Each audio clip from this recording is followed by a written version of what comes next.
안녕하세요 여러분, 젠정TV예요. 벌써 9월이에요. 어제까지만 해도 너무 더웠던 것 같은데 벌써 9월이라니. 자, 오늘은 영업에 대한 이야기를 좀 해보려고 해요. MC잼님의 인테리어 영업 노하우는 어떻게 되시나요? 소통을 좀 많이 하는 것 같아요. 고객이랑 상담을 할 때 공사에 대한 내용이나 공사할 때 시공 방법에 대한 정보들, 이런 것들을 이제 설명을 많이 좀 하는 편이고요. 비용 부분도 조금 더 디테일하게 설명을 해드리고 있어요. 디자인적인 부분에 대해서도 얘기를 많이 나누는데, 나와 상대방의 그 디자인에 어떤 게 좋아, 어떤 게 싫어, 이런 것들이 딱 맞아 떨어질 수가 없어서 대화를 통해서 그 사람이 어떤 것을 좋아하는지를 파악을 하는 과정을 가지고 있고요. 그런 과정에서는 아무래도 공사에 대한 컨셉이 될 수도 있지만 사소한 얘기를 나누면서 그 사람의 약간 라이프 스타일을 캐치하는 경우도 있고, 라이프 스타일까지. 가끔 고객을 상대할 때 저는 좋아하는 디자인이 뭔지 모르겠어요 하는 고객이 가장 어려워요. 사실 저는 대화를 통해서 그 사람이 어떤 것들을 좋아하는지를 파악을 하는데, 글쎄요 모르겠어요 이렇게 하면은 저도 모르겠어요. 두 번째가 이제 여자로서의 강점인데요. 상담하는 분이 남자면은 남자가 남자를 만날 때는 약간 이거 할 건데 얼마예요? 난 시간이 없으니까 결론만 말해. 이렇게 돼요. 대화가 너무 단촐해지고 또 상대방이 여자일 때는 얘기를 하는데 좀 중요한 것들만 캐치를 하고 그렇죠. 네. 세부적인 얘기들은 생략하는 경우가 많아요. 맞아. 저처럼 여자인 경우는 여자다 보니까 조금 마음을 약간 방어적인 부분이 풀린다. 조금 풀려요. 네, 그래서 대화를 조금 더 길게 나눌 수가 있고, 이제 고객이 여자일 경우에는 같은 여자잖아요. 공감대 형성이 되기 때문에 할 말이 많아져요. 그러다 보면 사실 상담할 때 4시간을 상담한 적도 있어요. 4시간이요? 네. 세 번째가 솔직하게 얘기하는 건데요. 솔직하게. 이 공사를 진행했을 때 혹시라도 이제 뭐 문제점이 발생할 수 있는 것들, 장점과 단점이 있잖아요. 그거를 솔직하게 얘기를 해요. 뭐 예를 들어서 공사를 진행할 때 이제 문제점이 생길 때가 있어요. 이 문제는 어떻게 돼서 발생했고, 이거는 해결하려면 어떻게 해야 되고, 만약 이게 해결이 안 된다면 해결이 안 되는 것 또한 솔직하게 얘기를 해요. 솔직하지 못하면 서로 오해가 생길 수 있어요. 근데 오해가 생기면 서로 감정적으로나 긍정적으로 피해를 볼 수 있기 때문에 저는 솔직한 게 중요하다고 생각하고 있고, 그게 강점이라고도 생각을 해요. 인테리어 디자인 제안하는 방법은?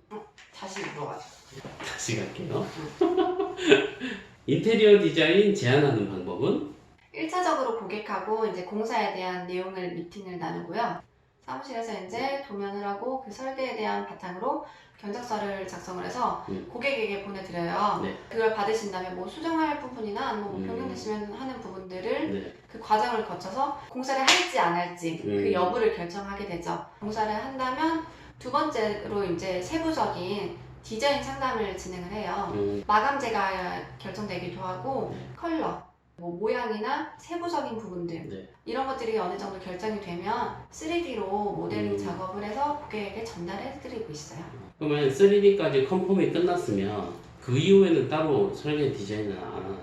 일단 3D가 컨펌이 연결이 됐다면 거의 그대로 공사가 진행된다고 봐야 돼요.